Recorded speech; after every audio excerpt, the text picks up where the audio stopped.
नमस्कार. आज माझ्याबरोबर विक्रम भागवत आलेले आहे. नमस्कार विक्रम, कसे आहात? मस्त मजेत आहे. मी नेहमीच मजेत असतो. मी फार आनंदात आज यासाठी आहे कारण की मी नुक्कड सारख्या प्लॅटफॉर्मवर विक्रम यांच्यामुळे तिथे सहभागी व्हायला लागले आणि सगळ्यात गंमत म्हणजे मी त्यांना कधीही तोपर्यंत भेटलेले नव्हते. मी अजूनही त्यांना प्रत्यक्षात नुक्कडच्या 2 साहित्य संमेलनाशिवाय कधीही भेटलेले नाहीये. तर झूम वरती मला वाटतं आपण तिसऱ्यांदा असे भेटतो आहोत. आणि म्हणूनच मला खूप उत्सुकता आहे की एक असा माणूस जो फक्त लेखनातून आपल्यापर्यंत पोहोचतो आहे, ज्याचं लेखन वाचून मला काहीतरी मिळतं आहे, तर अशा माणसाकडून मला शिकायचंय, मला जाणून घ्यायचंय. म्हणून मी एक छान विषय सुद्धा निवडला आहे की कथेच्या विश्वात आपण की आपल्या विश्वात कथा. तर मला वाटतं मी आता इथून पुढे बडबड करण्याऐवजी आपण विक्रमकडून खूप साऱ्या प्रश्नांची उत्तरं जाणून घेऊया आणि बघूया आपल्याला काही शिकता येतंय का त्यांच्याकडून. प्रथम मोहिनी, तुझ्या चॅनलला 300 सबस्क्रायबर झाले, तुझं मनपूर्वक अभिनंदन. थँक्यू. अं, नुक्कडवरती जे काही मला लेखक भेटले त्यातल्या तुझ्या काही कथा तर मला खूपच भावलेल्या आहेत आणि तुला ते माहिती आहे पूर्णपणे. अनवट विषय होते तुझे. सहसा कोणी त्या विषयाला स्पर्श करत नाही असे विषय तू हाताळलेस आणि नुक्कडची मूळ कल्पनाच ती होती. फक्त तुझा जो कथेच्या विश्वात आपण आपल्या विश्वात कथा, थोडस आपण सोपं करूया का? हो. गोष्टीच्या विश्वात आपण आणि आपल्या विश्वात गोष्ट. वाव. पण किती काय आहे, सोपं कथा पडलं. म्हणताना की लगेच एक लेखकाची झूल अंगावर चढल्यासारखे वाटते. आपल्याला ते काही लेखक बिखक व्हायचं नाही, आपल्याला गोष्टी सांगायच्या आहेत. सोपं. त्या बरोबर. गोष्टीच्या विश्वात आपण आणि आपल्या विश्वात गोष्ट, इतकं सोपं करूया आपण त्याला. बरोबर.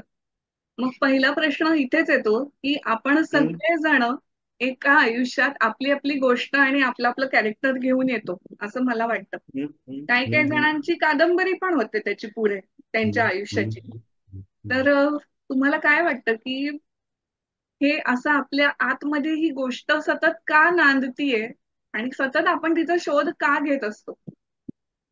ओके. मोहिनी, प्रत्येक जण जगत असतो. अनुभव आणि अनुभवाचं संचित हे प्रत्येकाच्या वाट्याला येत असतं आणि ते येत असतं म्हणून आपण जगत असतो. कारण जगणं हे प्रवाही आहे. जगणं कुठे एके ठिकाणी थांबत नाही. जगण्याचे म्हणजे प्रत्येक दिवसाचे 24 तास, 24 तासाचे जितकी मिनिटं, त्याचे जितके सेकंद, काही ना काहीतरी आयुष्यात घडत असतं. आणि बरोबर. ते घडणं, या घडण्याची जी गोष्ट असते, प्रत्येक क्षणाची एक गोष्ट असते. तुम्ही रस्त्यातनं जा, ते चालत असताना तुम्हाला अनेक गोष्टी दिसत असतात, तुम्हाला अनेक गोष्टी होत असतात. त्याचप्रमाणे आपण घरात असतो. साधं आपण बाहेरच्या खोलीत बसलेलं असताना सुद्धा एखादं कबूतर येतं खिडकीमध्ये आणि त्याची गोष्ट होते. ही गोष्ट होणं हे महत्वाचं आहे, कारण ती आपली गरज आहे. जगणे जसं आपली गरज आहे, त्या जगण्याची गोष्ट होणं ही सुद्धा आपली गरज असते. आणि बऱ्याचदा काय होतं, जगण्याच्या सगळ्या त्या प्रवासामध्ये आपण गोष्टीचा एक अंग हरवून बसतो. हम्म. म्हणजे त्या गोष्टीला संवादित होत नाही.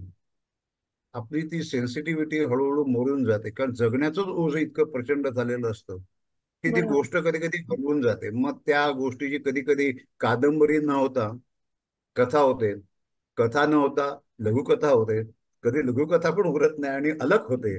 तर त्याला इलाज नाही काय. हे प्रत्येकाच्या सेन्सिटिव्हिटी प्रमाणे असतं, पण गोष्ट ही प्रत्येकाच्या आयुष्यात असते. आपण जरा फक्त त्याला ना संवादित व्हायला हवं, सेन्सिटिव्ह राहायला पाहिजे त्याला. आपण हे घडतंय आपल्या बाबतीमध्ये, माझ्या आजूबाजूला घडतंय, माझ्या बायकोच्या बाबतीत घडतंय, किंवा माझ्या मुलांच्या बाबतीत घडतंय, किंवा शेजाऱ्यांच्या बाबतीत घडतंय, किंवा शाळेत घडतंय, कॉलेजमध्ये घडतंय, ऑफिसमध्ये घडतंय. नुक्कड काय होतं ग?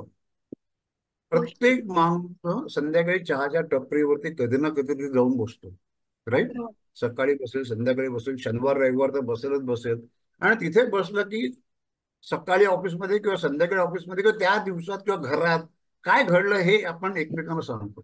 ते सांगत असताना ते जास्तीत जास्त चविष्ट कसं होईल, रसभरीत कसं होईल, आणि सांगता सांगता तो माणूस झोपी का जाणार नाही याची काळजी घेत आपण सांगतो. म्हणजे काय, ते एक्साइटमेंट तयार करतो.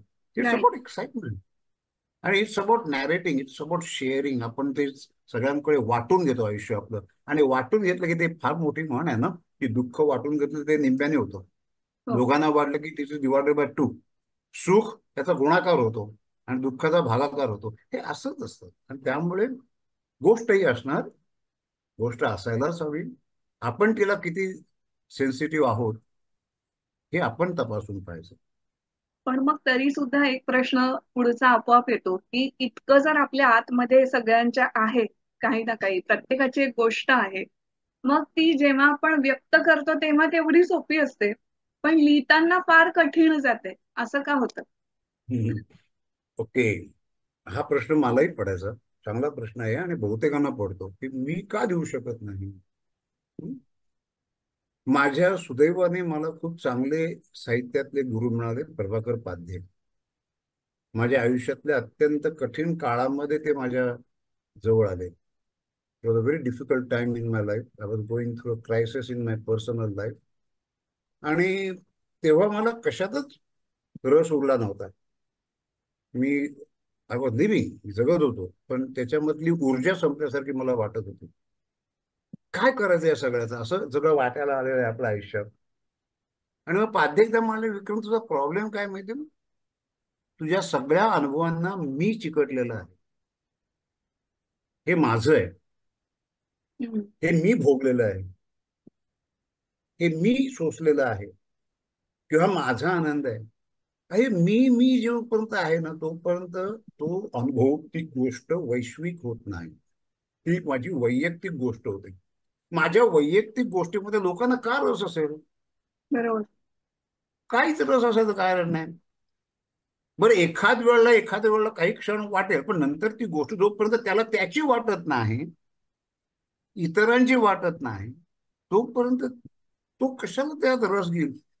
म्हणून कधी कधी काय होतं माहिती आहे ना, की जोपर्यंत तुम्ही तुमच्या अनुभवाला चिकटलेला मी दूर करत नाही, तोपर्यंत ती कुठलीही गोष्ट, तो अनुभव किंवा ती कथा किंवा ती कादंबरी ही वैश्विक होत नाही.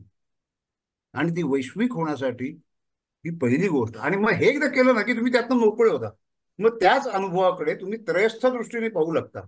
एक आत्मसहानुभूतीचा एक प्रकार असतो माहिती ना, हम्म. की अरे अरे माझ्या बाबतीत असं झालं, अरे अरे माझ्या बाबतीत असं झालं, अरे अरे असे मला जोडे पडले, असं असं मला फसवलं गेलं. हे मला मला मला जे आहे ना, ते काढून टाकलं ना, तर बऱ्याच वेळेला त्याचीच चांगली गोष्ट होते. तो अनुभव दुसऱ्याला द्या, तो दुसऱ्या व्यक्तीला दिला की त्याच्याकडे आपण त्रयस्थपणे पाहू शकतो. तर तू एवढे जे काही रडगाणे गातोस ना, ते गायची वेळ आली नसेल का, तू त्या तुला जी व्यक्ती कशी वागायला पाहिजे असं वाटतंय ना, तसं हा. तू वागलास तर हे तुझ्या वाट्याला आलं नसतं. त्याला त्रयस्थपणे पहा. हे त्रयस्थपणे पाहणे खूप महत्त्वाचं. आणि मग त्यातनं आपण मोकळे होतो अनुभवातनं. हे महत्वाचं आहे. आणि म्हणून ते करणं बऱ्याच लोकांना जमत नाही. आपण सगळे बऱ्याचदा आत्मसहानुभूतीमध्ये अडकलेलो असतो. आणि ते आत्मसहानुभूतीतनं जोपर्यंत तुम्ही बाहेर पडत नाही, तोपर्यंत तुमच्या आयुष्याची गोष्ट होत नाही. मला इतके वेगळे वेगळे प्रश्नही सुचतायत माहितीये का.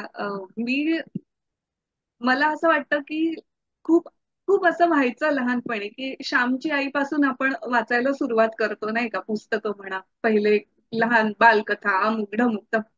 तर ते सगळं वाचता वाचताना एका टप्प्यावर मला असं वाटायला लागलं की हे सगळं ह्या लेखकांनी लिहिलेलं खरं आहे हे कशावरून? याला काय उत्तर आहे? पण लेखकावरती खरंच लिहिण्याची जबाबदारी असते का? मला माहिती नाहीये, म्हणूनच हा प्रश्न नाही. पडतोय. फार मोठं कोट आहे. हा. Writer lie writer tell a lie to tell the truth. हे फार हो. मोठं कोट आहे. Writer lies to tell the truth. खरं सांगण्यासाठी लेखकाला खोटं बोलावं लागतं. याचा अर्थ काय आहे?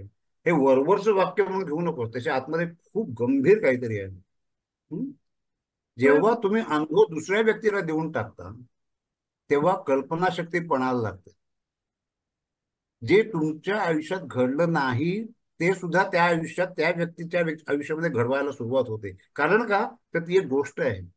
तिच्या आजूबाजूला एक त्या सांगाड्याभोवती आपल्याला मांस, रक्त, जीव आणायचा आहे.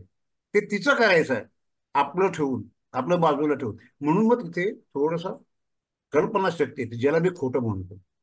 पण त्यातनं जे सत्य येतं बाहेर, हा, ते खरं असतं. आता कसं तुला सांगतो मी, वर्तमानपत्रातली बातमी आहे. Hmm. Is this the truth?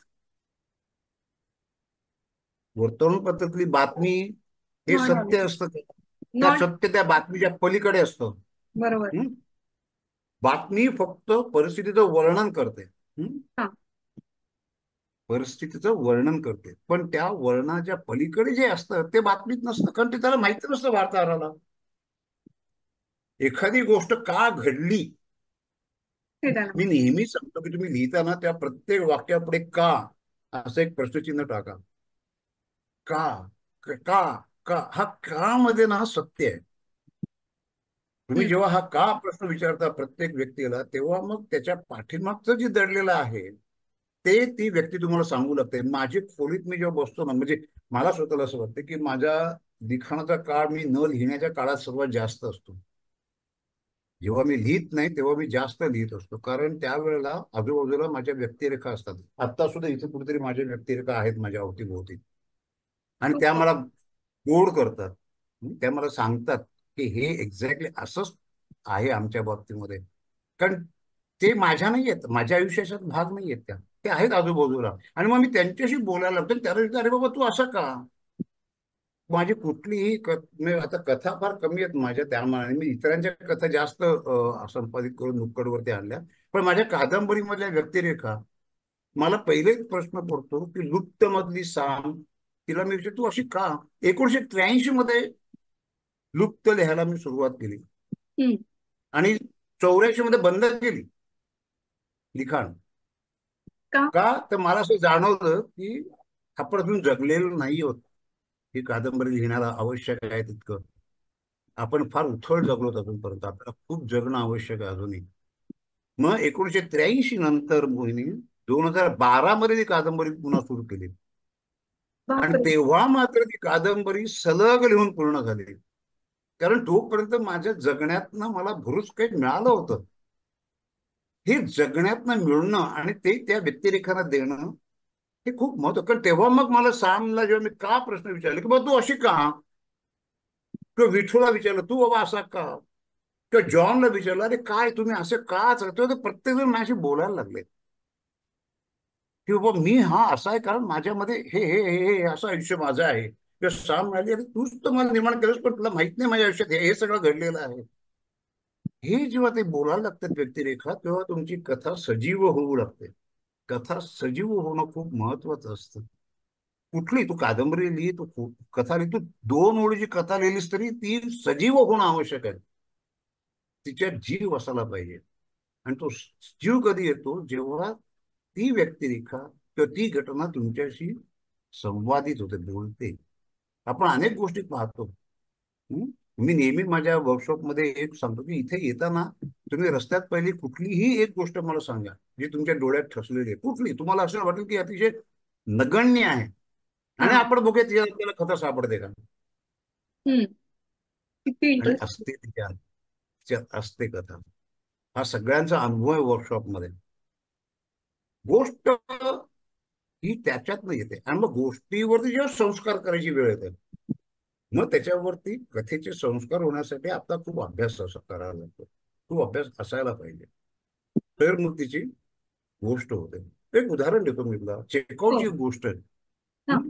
टांग्यावाला असतो, मी थोडक्यात सांगतोय तुला. हो. टांग्यावाला असतो, त्याचं एक छोटं कुटुंब आहे, म्हणजे बायको त्याची गेलेलीच आहे, मुलगा एक आहे शाळेत जाणारा, तो घरी असतो आणि हा दिवसभर टांगा चालवून येतो. आणि म्हणजे काय पैसे मिळतात ना, घोड्याला खुराक आणि मुलाचं जेवण खाणं वगैरे आणि त्याचे कपडे लत्ते वगैरे, असं तो मुलाचा सांभाळ करत असतो. एके दिवशी तो सकाळी उठतो आणि त्याला जाणवतो की आपला मुलगा गेलाय. साप चावून रात्री तो मुलगा गेलाय. बापरे. आता त्याला मोठा प्रश्न पडतो की मी याचं दुःख करत बसू का याच्या अंतिम संस्कारासाठी पैसे मिळवून आणू.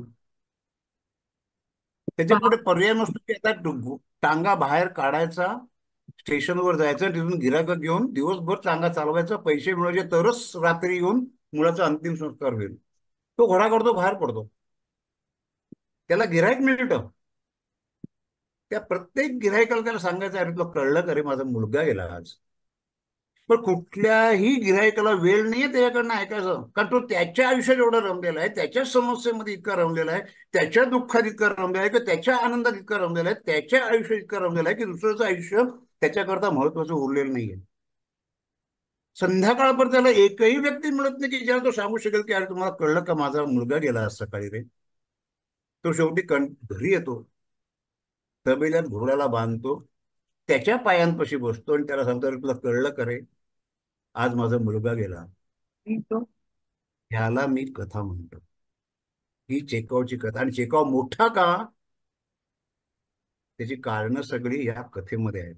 आणि असं वाचन जर का आपलं झालं ना, तर मग आपल्याला कळतं की कथेमधनं कसं सगळं व्यक्त करायचं. एक चिरंतन सत्य त्या कथेतनं कसं बाहेर पडेल. माणसाचं एकटेपण हे चिरंतन सत्य आहे, हे वैश्विक सत्य आहे. ते इतकं सुंदर इथे अंटॉन चेकोने हे बाहेर काढलेलं आहे. हे असे संस्कार आपल्यावरती होतात ना, तेव्हा मग आपल्याला खूप नवीन नवीन करावं असं वाटतं काहीतरी, आणि मग आपल्याला शोध लागतात अनेकदा. म्हणून मी म्हणतो की कुठल्याही गोष्ट सांगणाऱ्या माणसाचं वाचन समृद्ध पाहिजे. ते समृद्ध नसेल, आणि वाचन म्हणजे फक्त पुस्तकी वाचन नाही, मग ते जगणं सुद्धा समृद्ध पाहिजे. अगं मला एक सांग, नदीच्या काठावर उभं राहून पोहता येईल का? नाही. नदीत उडीच मारायला लागते.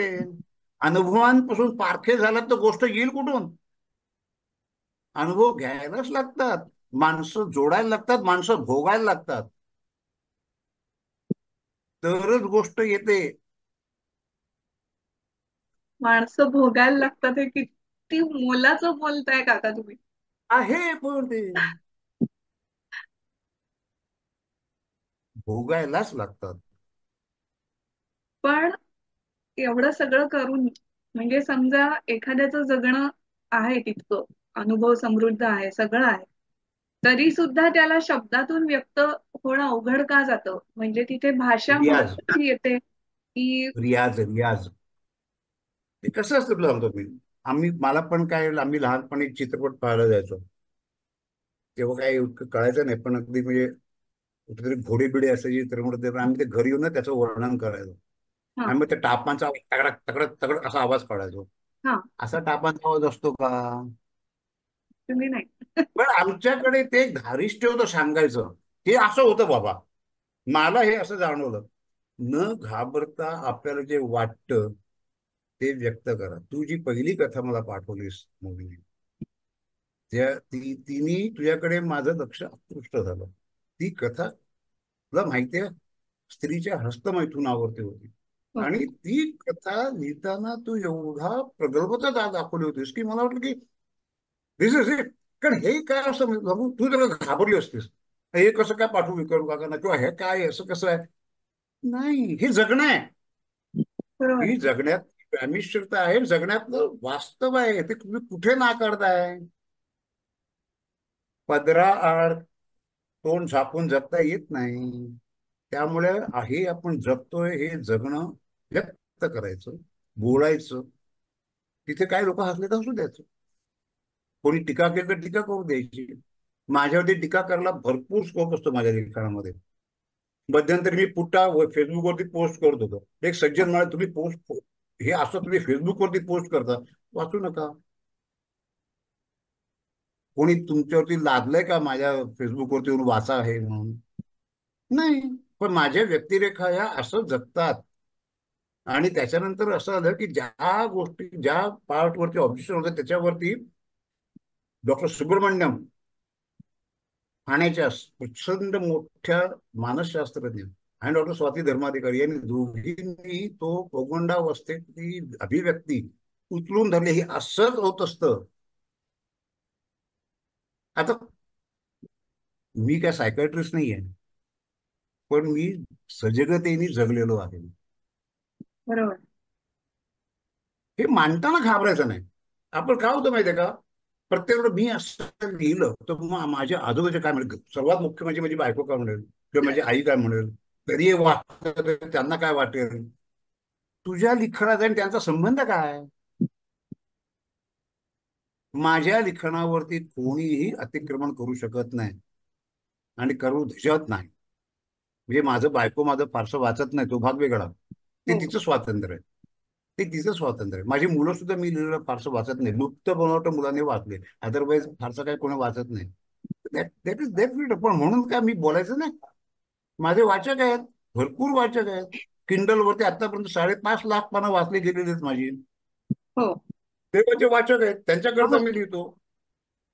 बरोबर आहे. तर नाही, शेवटी आपण आपला वाचक आणि आपला श्रोता मी शोधायचा असतो. मी माझ्या लहानपणी असं झालं होतं की जेव्हा मला हे लक्षात आलं की मला लिहायचंय आणि मी खूप चांगलं लिहितीये आणि मी काहीतरी असं भयंकर बोल्ड तेव्हा लिहिलं होतं.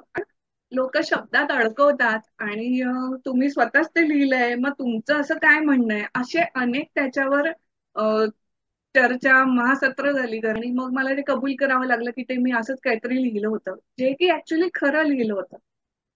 तर हा जो एक बॅलन्स असतो की तुम्ही म्हणताय की व्यक्त व्हा आणि हे सगळं, पण इथे आमच्यावर इतके सोटे बसतात ना व्यक्त व्हायला लागल्यावर, ते आम्ही कसे जेतोय. नाही, पण ते आपण जे करतो त्याची किंमत मोजायची तयारी नसेल तर त्या वाटेला जाऊ नये. मी अजिबात या गोष्टीला सहानुभूती देणार नाही.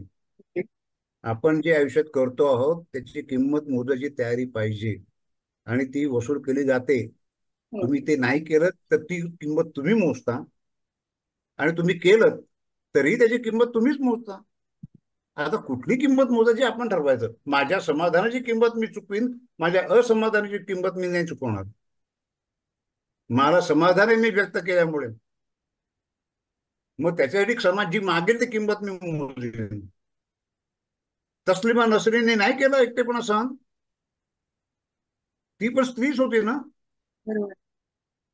मेघना पेठेने नाही सहन केलं आयुष्यामध्ये, ती पण स्त्री आहे.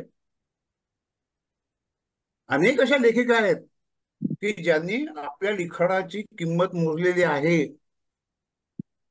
ती मोजायची तयार. आणि उत्तरदायित्व कसलं, तुम्हाला कोणी विचारलं ना असं तुम्ही काय, तुम्ही कोण विचारणार आहे असं विचारू शकत नाही तुम्ही. हो ऍक्च्युली विचारू शकतो, पण मी तेव्हा मला लेखक ते म्हणून, मिळतच नव्हतं. लेखक म्हणून तुमचं अस्तित्व स्वतंत्र आहे आणि त्याच्यावरती कोणीही प्रश्नचिन्ह उभं करू शकत नाही. आणि हे जोपर्यंत तुम्ही स्वतःला ठणकावून सांगू शकत नाही तोपर्यंत तुम्ही इतरांनाही ते सांगू शकत नाही. रडगाणं खूप सोपं आहे ग. आम्हाला हो असं होतं, आम्हाला तसं होतं. लिहू नका ना, कोणी तुमच्यावर जबरदस्ती केली आहे? सुखी संसार करा. सकाळी उठावं, स्वयंपाक करावा, सगळ्यांची सेवा करावी, पुन्हा सगळ्यांकडनं शिव्या खाव्यात आणि संध्याकाळी घरात एकदम शांतपणे मुलांबरोबर बसावं, गप्पा म्हणत झोपावं. बरोबर. इतकं नाही साधं मी सोपं ह्या आयुष्य करता येतं. टप्प्यापर्यंत म्हणजे मी माझं लेखन या टप्प्यापर्यंत घेऊन आले, याला कारणच हे आहे की तुम्ही जसं म्हटलात की असमाधानाने आपण राहू शकत नाही आणि मला जे लिहायचं ते मला लिहायचंच आहे. पण आता कसं तशी होतं वेळ ना, नाहीये. त्याला मी दोष देत नाहीये. बरोबर. आपल्या समाजाची रचना अशी आहे. कालच मी परवा एक चित्रपट पाहिला मल्याळी. कधी मी मल्याळी चित्रपट खूप पाहतो. बर. आणि ग्रेट इंडियन किचन. आपल्या बाईची अवस्था आपण काय करून ठेवलेली आहे त्या चित्रपटामध्ये इतक्या विदारकपणे दाखवलेला आहे. विदारकपणे असे काय आसूड ओढलेले आहेत पुरुषसत्ताक समाज पद्धतीवरती की मी अवाक होऊन बघत होतो. आणि माझ्या बायकोला दाखवतो, हे तू बघ, हे तू बघ, कारण तू पुढच्या पिढीला सांगायचंच की नाही असं वागू नका. शेवटी ती स्त्री सगळ्यावर लाथ मारून बाहेर पडते.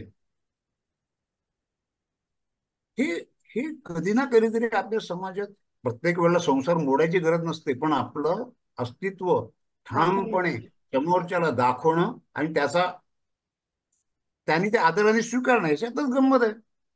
बरोबर आहे. आणि त्याच्यासाठी किती फाईट करावं लागतं हे मलाच माहितीये. करायलाच पाहिजे, करायलाच पाहिजे. फाईट न करता काय मिळतं आयुष्यामध्ये?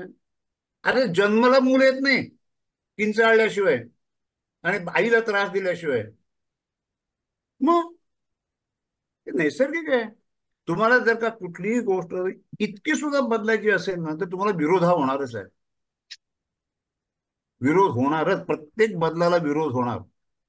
स्थितीप्रियता हे आपल्या समाजाचं वैशिष्ट्य आहे.